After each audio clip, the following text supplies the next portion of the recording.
Good morning, friends. It is with great humility and reverence that I come to you live this morning on such a special, heartfelt, important day in American history.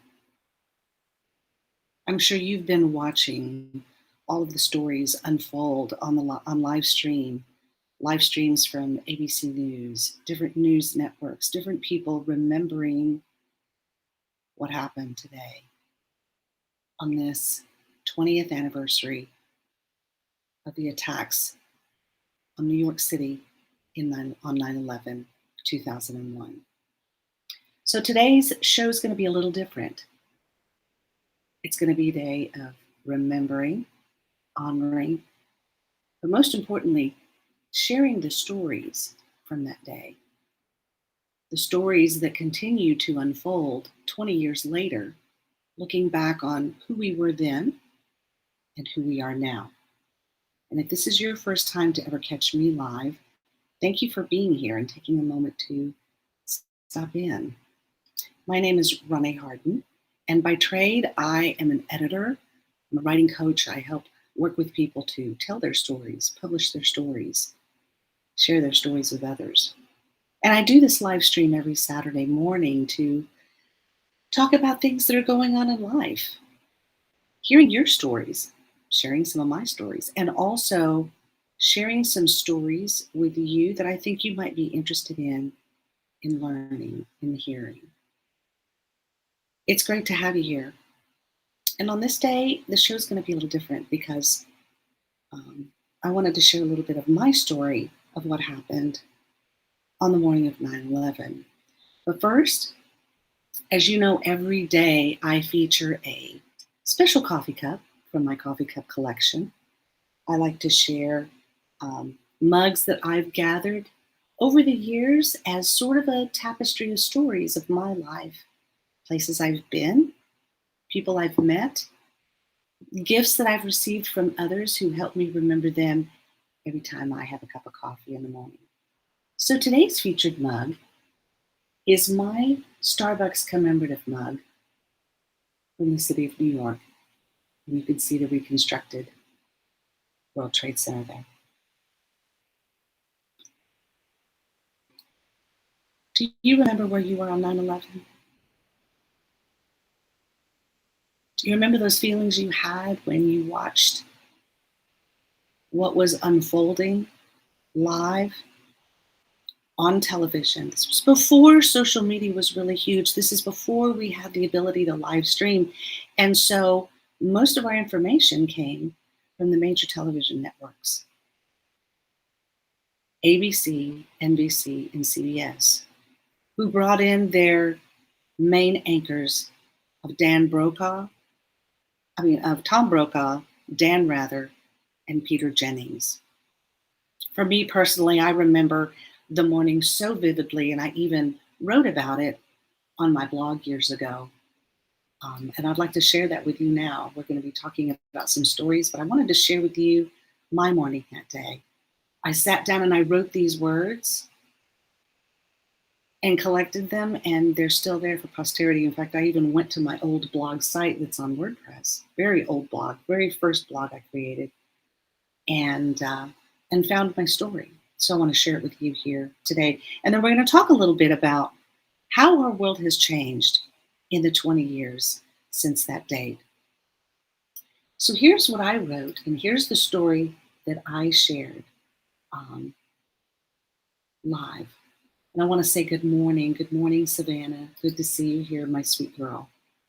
She remembers it. She was a little girl, but she remembers it. Good morning, Sherry. Thank you so much for being here. And for those who I cannot see your comments, I want to thank you for joining me this morning. It really means a lot for you to join me here on this important day. So here's the story that I wrote down and collected. It was like any other normal homeschooling morning in our home. My son was 13 years old and my daughter was 6. As part of our normal school schedule, the kids and I would watch Good Morning America together as we ate breakfast. It was a way for us to start the morning as a family, learn about current events, and enjoy some fun lifestyle stories before hitting the books at 9 a.m. I was making breakfast. My daughter was coloring, and my son was already working on his schoolwork. On the living room TV, Good Morning America's broadcast with ABC News anchors Charlie Gibson and Diane Sawyer were doing what they did best. It was like any typical weekday morning, or so we thought. I remember it so vividly. At 7:46 a.m., Diane Sawyer announced that there was a possible explosion at the World Trade Center. We now know that that was American Airlines Flight 11 crashing into the North Tower of the World Trade Center. All network television programming was preempted and became a flurry of scattered and frantic reporting. My eyes were glued to the screen at what I was witnessing. I picked up the phone and called a friend. Are you watching the news? Turn on the TV now. The next hour played out scene after scene of horrific events that were unfolding, most of them unbelievable and hard to comprehend. At 9:03 a.m., Charlie Gibson was only getting fragments of information fed to him through his earpiece. They resumed live coverage, and Charlie Gibson began talking to an aviation expert who was reporting on the first plane's impact on the North Tower. While they were talking, the second plane, United Airlines Flight 175, hit the South Tower. Peter Jennings was at the ABC nightly news desk, and they quickly cut to him. Diane, Charlie, and Peter Jennings began their mutual coverage on this historic event. At 9:37 a.m., while Peter Jennings was on the air with Claire Shipman, he broke the news of American Airlines Flight 77 that hit the Pentagon. The news quickly became a frantic race to cover the events, the fall of the Twin Towers, and the chaos that ensued in the city of New York. I remember vividly how the kids and I froze as we watched Good Morning America's broadcast. Peter Jennings broke down on the air and told us that if we had kids, now would be a good time to call them. I hugged mine ever so closely that morning, knowing that our nation would never be the same. My husband was not home. This was my late husband, Sam. He was on tour with Lord of the Dance Second Troop as part of a residency show at the Beau Rivage in Biloxi, Mississippi. We were thankful that he was back at work. You see, he had just recovered from a recurrence of Hodgkin's disease, so we were glad that he was back out on tour. Our family managed to make it through this unexpected tragedy that hit us out of the blue. We were finally on the other side.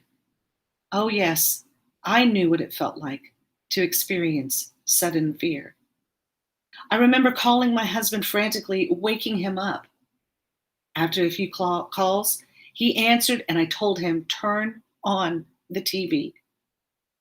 He and the cast of Troop 2 of Lord of the Dance sat in their apartments and watched American history in the making.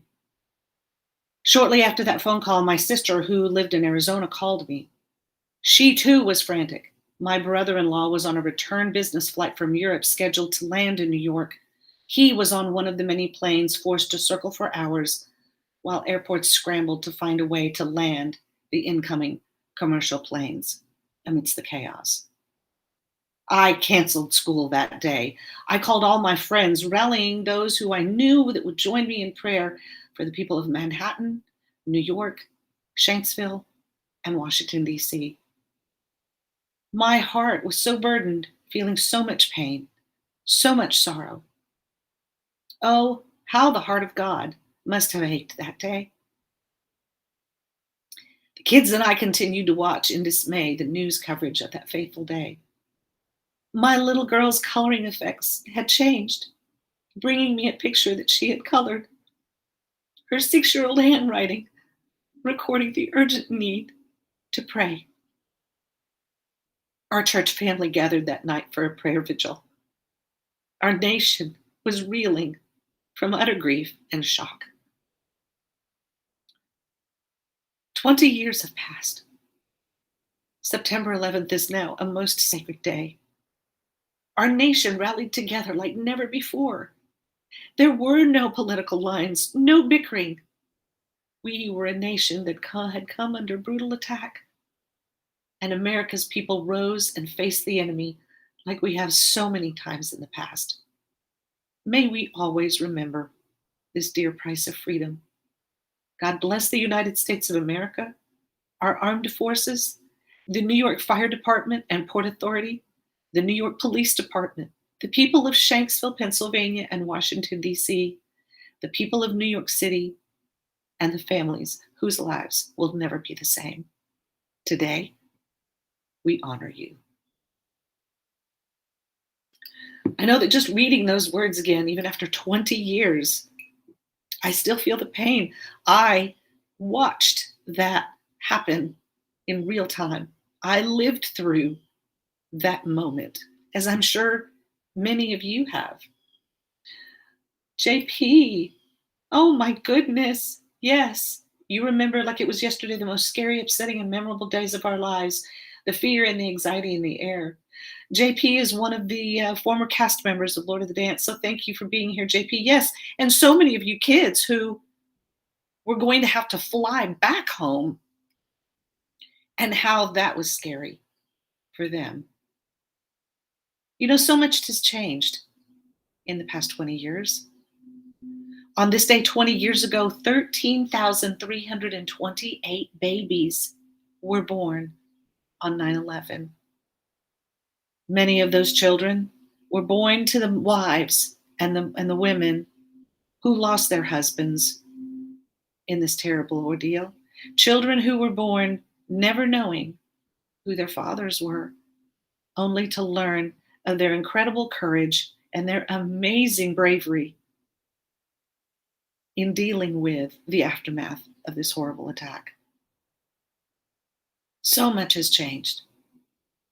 And yet, 20 years later, we are still waiting for the trial of Khalid Sheikh Mohammed, the mastermind behind the 9/11 attacks. He's been incarcerated for 20 years, and the trials still haven't happened for one reason or another. The pre-trial hearings started this week. If it was any other country, I'm sure justice would have been swift. And of course, we know that Osama bin Laden was eventually captured and killed by the Navy SEAL Team 6. 20 years. 20 years. What has changed in your life in 20 years since this attack? You know, we have faced an attack of this pandemic upon our nation, and not just our nation, but the globe, and it has killed over 600,000 lives. And yet America's indifference is heartbreaking. No longer have we come together as a nation to fight something that is killing our people, but we divide over things like a mask. 20 years of changes have happened. Here are some of the changes as I was doing research that I discovered that have happened in our world. And if you know of some of the differences, please chime in and let me know. But television was never the same after that day, after the series of news specials. And today we're going to be seeing so many retrospects and remembrances of this day. But in the current TV era, which is to say the anti-hero era, it kicked off back in 1999 with The Sopranos. What is an anti-hero, you ask? Well, in stories, an antihero is a central character who lacks the characteristics that an audience would normally associate with a conventional hero. These people are ambiguous protagonists, complex characters who may have a dark side. And 2 years later, just a couple of months after the 9/11 attacks, in fact, the show 24 debuted with Kiefer Sutherland and his counterterrorism agent, Jack Bauer. Were you a 24 fan? I know I was. Later anti-hero dramas such as The Wire and The Shield would use their troubled and troubling protagonists to critique the violence of the state and the difficulty of attaining justice within an inherently unjust system. One of my favorite television shows, Friends, on September 2001, they were going strong into their 8th season, or at least that's how it seemed. In reality, the 3rd episode of the 8th season, the one where Rachel tells, it had to be rewritten and reshot in response to the 9/11 tragedy. The version that aired 2 weeks after the real-life event centers on Chandler and Monica traveling on their honeymoon. You guys remember that the two of them become, engulfed in this rivalry between them and another couple who seems to be getting all the good things first? Well, that's not exactly how the original plot of the episode was going to play out. You see, the initial plot was that Monica and Chandler would never make it to their hotel. As they waited to get on their flight, Chandler made some sarcastic remark about bombs, prompting the airport security to detain them for much of the episode. And to make matters worse, Monica gets into an argument with Joey and Phoebe over the phone that resulted in further interrogation from the security officers who misread the situation. That was what the whole episode was supposed to be about, that they would never get to their honeymoon. Well, it's not so hard to see why this original story was cut. Bearing in mind the cultural sensitivity to air travel, bombs, and the general concerns about airport security at the time. If you go on YouTube, you might be able to find some of the deleted clips, as some of those have resurfaced. But from a 2021 perspective, it seems pretty tame compared to what we've had to deal with in the aftermath. But of course, the people who created Friends knew that now was not the time. Now is not the time. And they changed and reshot the entire episode. The art world would enter into a period of schizophrenic insecurity after 9/11.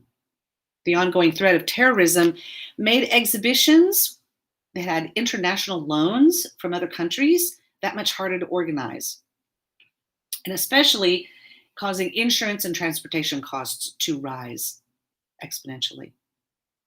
The increase in global insecurity also led to a temporary slump in the art market, a notable swing in the pendulum toward more overtly political art, and a boom in memorial building. Exhibitions that had art from the Middle East or Muslim culture saw a backlash.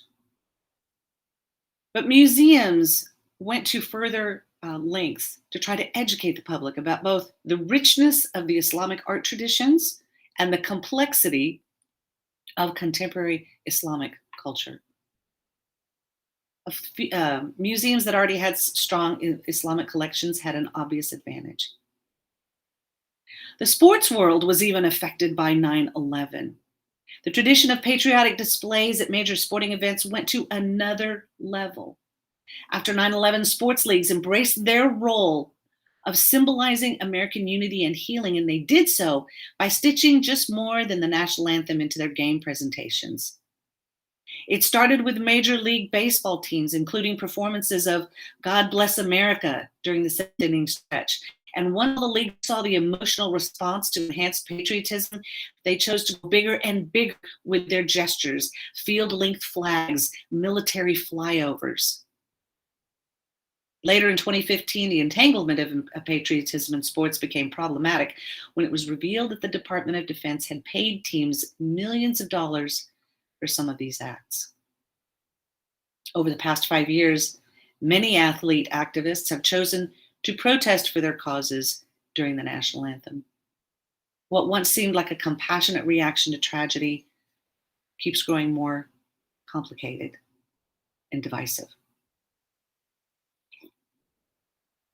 The education world, following 9/11, found many teachers returning to the classroom full of youngsters who were so confused and scared, and they tried to figure out how to explain an event that had shattered a sense of security for Americans everywhere. Millennials, you laugh at them, you make fun of them. But they were the ones who witnessed some of this at a very early age, and their sense of a safe world was shattered. Many children witnessed the attacks on television.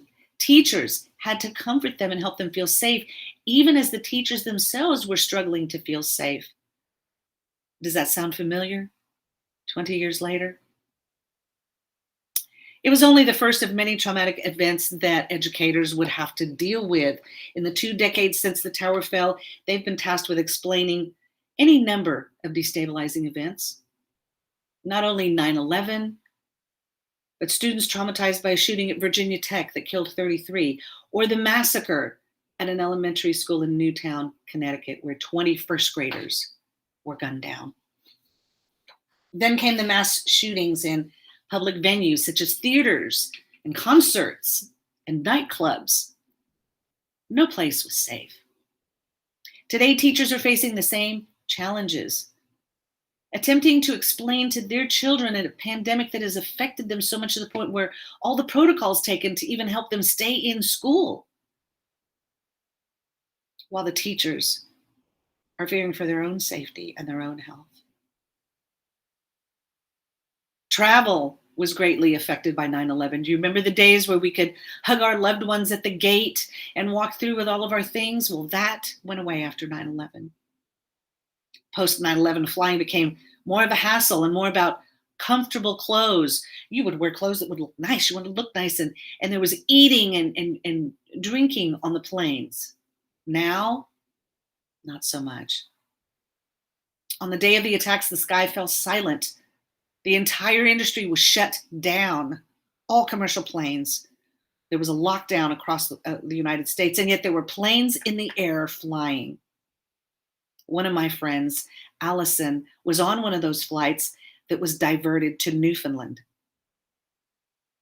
And of course, the wonderful musical Come From Away has been inspired by the stories of those amazing people in Gander, Newfoundland, who opened up their town, their homes, their churches, to take care of the people who were landing in their city because they had nowhere else to go. As a precautionary measure, the Federal Aviation Administration grounded all the commercial flights for the first time in history. When airports started to reopen a few days later, there was a dramatic shift in perspective. Planes had long symbolized freedom and adventure. And now, by weaponizing them, the terrorists had replaced those positive associations with fear and suspicion.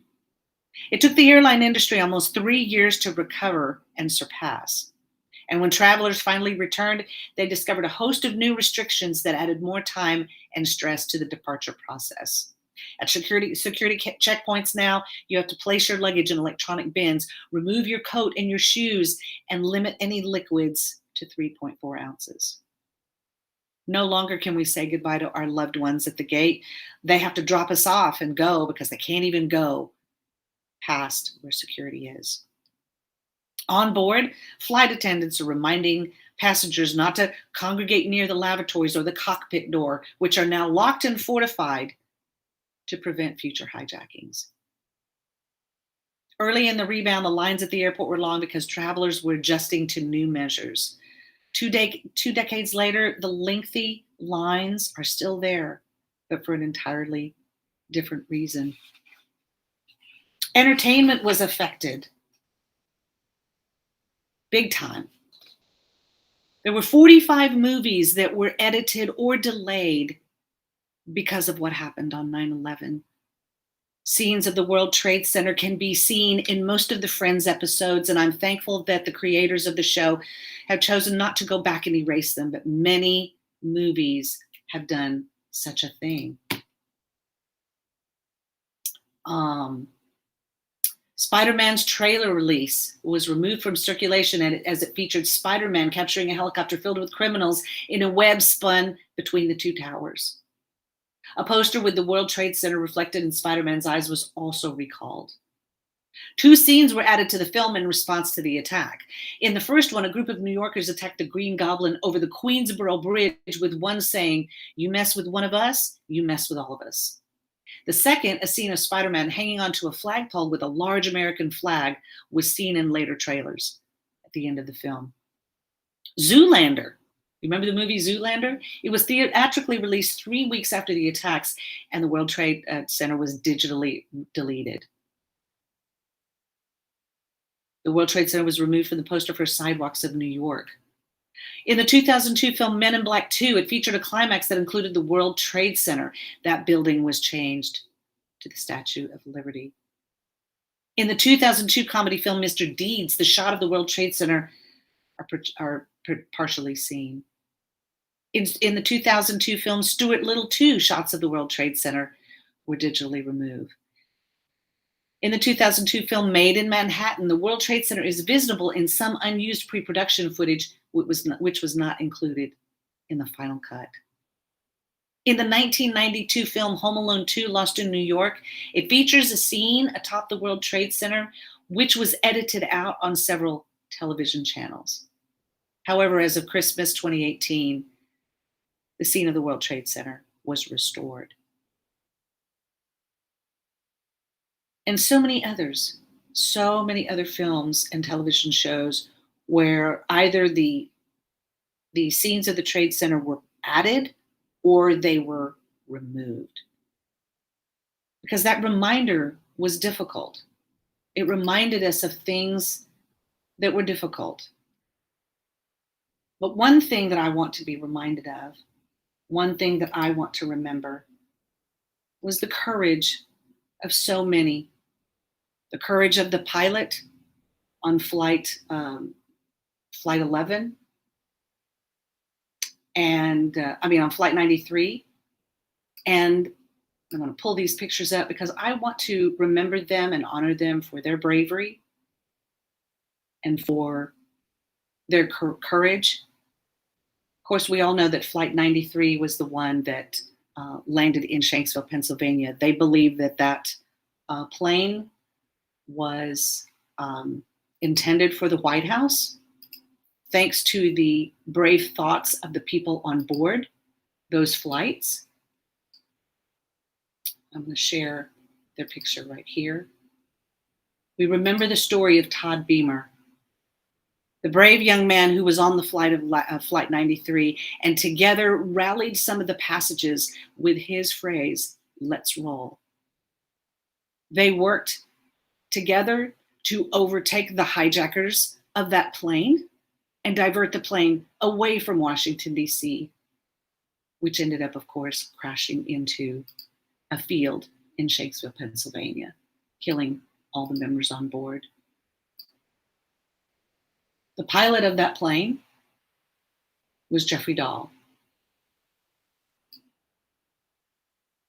And I'm going to pull his picture up so we can see it.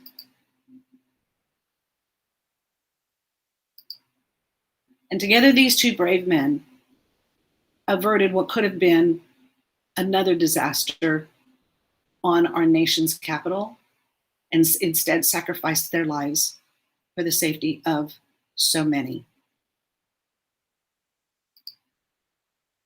Sandy Dial, the widow of Jason Dial, became a figure on so many people's, let's see, I'm going to try to pull her picture up here.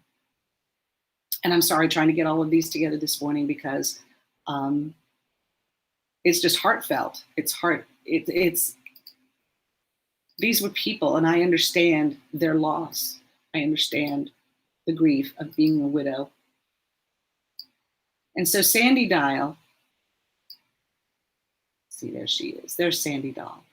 So Sandy Dahl became the face of the widows and the women left behind. Her husband, Jason Dahl, was the pilot on Flight 93. And so Sandy worked hard all of her life to um, to be that public face for all those that were grieving from 9/11. She founded a scholarship in Jason's honor to provide funding for young pilots to receive their education. She gradually warmed up to public speaking to make sure that the heroism of Jason and all of those on board Flight 93 would never be forgotten. They did what she said, they did what would almost never be asked of anyone, and I want to make sure history is written. Sandy, however, suffered tremendously from PTSD. It was emotionally difficult for her to keep up this effort. She had nightmares and she would grind her teeth for no reason. It's an unusually wonderful thing they did, their self-sacrifice, she said. But due to the stress, the nightmares, the reliving of those moments every day of her life, Sandy Dahl passed away in 2012 in her sleep, but it was due to an accidental overdose of depression medication and alcohol because she couldn't forget. The sudden tragedy was so much to carry in her life, and she couldn't do it anymore. All of these lives affected so greatly by what happened, all of our lives. Sherry, you wrote down the events of that day in your own perspective, but you're not sure where it is. I would find it. I would find it. Those are the stories of courageous people who gave their life at a moment when they were called upon. And so today, I want to honor those people. I want to give them the honor that they deserve. So Todd Beamer, Jason Dahl, Sandy Dahl, and all of the ones who were the first responders, the firefighters, the families affected. I'm sure you've watched some of the live stream that has gone on this morning. I know I was watching it this morning from Good Morning America. They had Diane Sawyer on. Charlie Gibson has been interviewed, and going back, it's hard to believe that it's been 20 years. But where have we come as a nation in 20 years? Are we better? Are we stronger? Are we more divisive? Are we more partisan? Do we bicker over unimportant things because we've lost sight of the really important things? I hope that on this day, you'll take a moment to remember and to share some of the stories with your friends. There's an incredible documentary that's out. I'm going to pull it here on screen that I think you should watch. It's called Memory Box, Echoes of 9/11. Pull it up on here so that you can see some of it.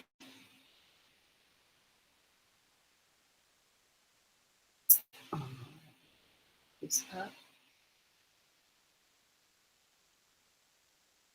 You can find the documentary streaming on Peacock, or you can watch it on MSNBC.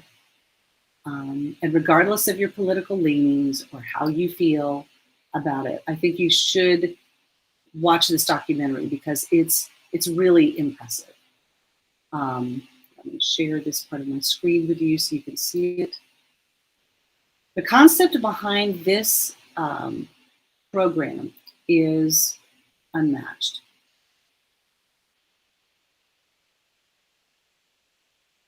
This up here.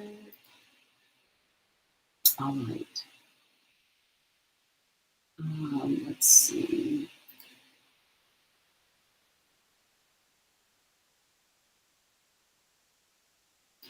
All right. This up here. All right. This is the name of the documentary. It's called Memory Box, Echoes of 9/11. And The most impressive thing about this documentary is that back in 2001, an artist created a wooden soundproofed box with a camera and sound equipment. And she allows the people of the city to come in and record their stories. She did this, in the aftermath of it, up to about a year afterwards, and interviewed people who lived through those moments in New York that day, what they were thinking, what they were feeling, and collected all of their stories. And 20 years later, called them all back to then tell their story from the perspective of 20 years later. And I sat and watched it, and I simultaneously experienced so much grief and yet so much joy to watch these people share their stories, to tell of what happened.